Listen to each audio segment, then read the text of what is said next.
Hi, I'm BJ, and this is the Arcane Alienist Podcast.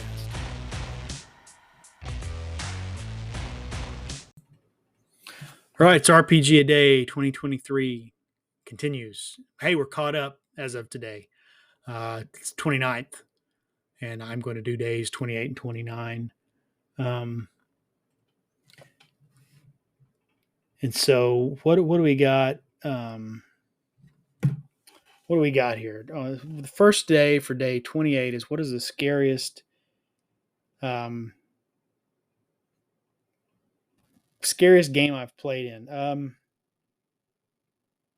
I don't know that I've ever played a game where I was scared or particularly creeped out. I've played, Call of Cthulhu once. It was with Carl Rodriguez, and of course we know we know what's going to happen. So it's interesting, it's fun, but I don't know if I was actually ever scared or creeped out. Um,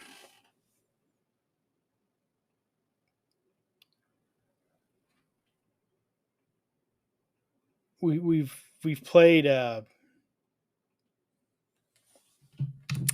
played certainly in fantasy games where we've fought undead, ghosts, horrors, werewolves, things like that.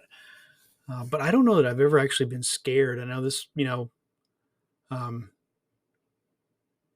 I know, Anthony Boyd, who does the Casting Shadows blog, and who helps put together RPG a Day. He does a lot of alien role playing game and um, horror themed games, and has talked about kind of the necessary elements for creating a kind of tension that create horror.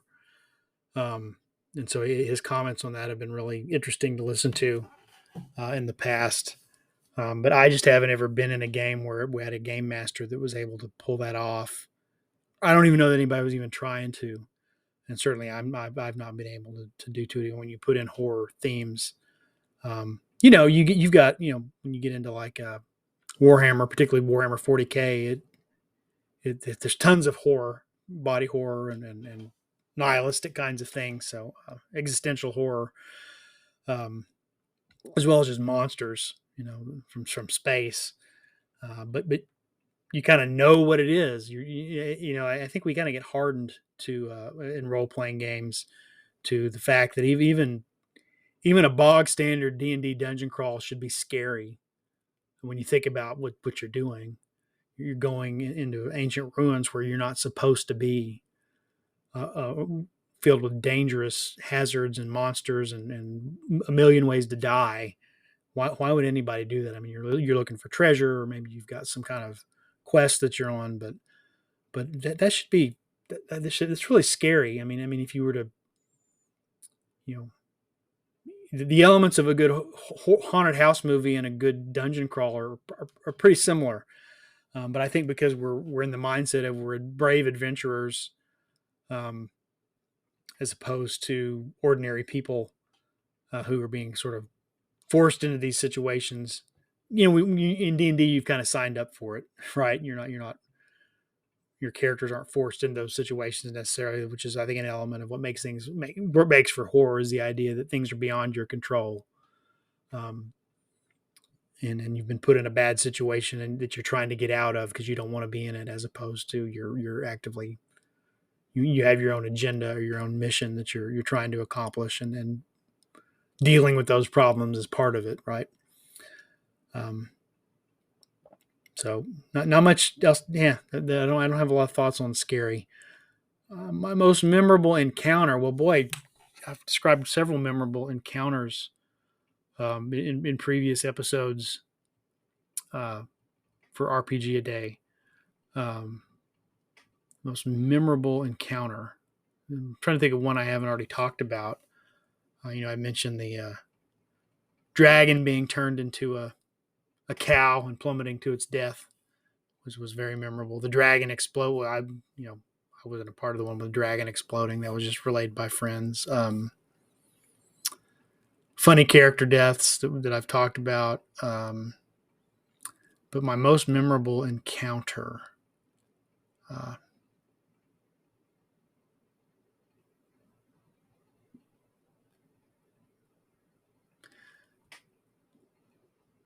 And in one where we could sort of spoiled the DM's plans. So we were playing in Eberron. Uh, and I remember this moment of the DM just going, "Oh no!" Um, we got sent back in time. If you're not familiar with Eberron, Eberron is a sort of a, sometimes they call it mage bunk. Eberron, functionally represents the early 20th century. It's the period. It's the Great Depression. It's the period between World War I and World War II. It's supposed to be an allegory of that. But instead of electricity and steam technology that have sort of, internal combustion engines and things like that have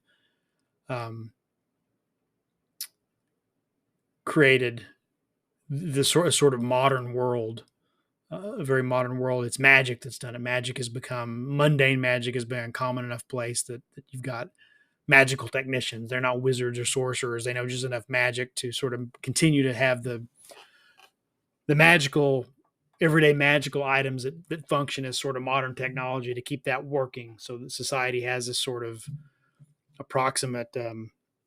Again, it kind of approximates the 1930s, or at least of Europe and the U.S., but using magical devices in place of modern technology. Anyway, so what happened is, because this is a world that operates on modern principles with banks and modern commerce and things like that, we got sent back in time to the early days of where Eberron is still kind of on the, just now starting to enter that age. And what we did a Back to the Future thing. We know what's coming, so we bought stock in everything that we knew was going to be a major success, in the future, the lightning rail and some of the other, prominent businesses. And then I remember the DM, we told him how much of the treasure we had we wanted to invest. We took it to one of the banks, and we did this investment portfolio. And then when we got back to our own era, what how much money do we have? Well, we're not accountants. The DM was trying to figure out, and finally he just said, "You know what? You guys are filthy rich. If there's something you want, we'll figure out how long it takes you to track something down if it's not something you can just buy off the shelf." But yep, you guys, pretty much anything you want, you can either buy it or you can commission someone to make it. So it changed the tone of the game. But just that, the encounter was going to the bank and trying to figure out how much money we had when we got back from our jaunt into the past. Maybe that was the scariest moment for that particular DM, to realize what he had done.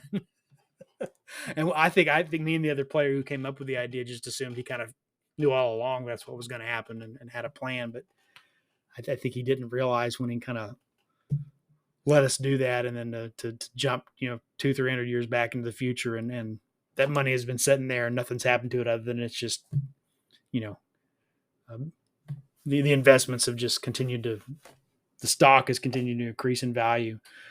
Because who wouldn't be tempted to if you go back in time and know the future, to sort of build a nest egg for yourself, right? So yes, the scariest game I've played may in fact not have been scary for me, but it might have been scary for the DM when it was one of those moments of, oh no, what did I just let you guys get away with? So that's it for days 28 and 29. Maybe not exactly what the prompts were looking for, but I think those are some interesting. There's an interesting story to be had there anyway. All right, we're almost to the end. 2 more episodes. That's it for today. Take care of yourself. Hope everybody's doing okay out there. I'll be back tomorrow.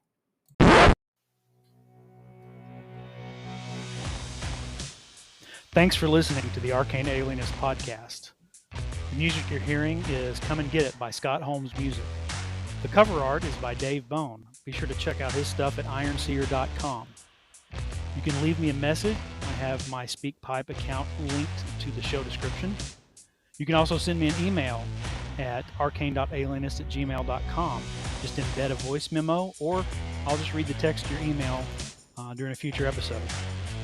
Once again, thanks so much for listening.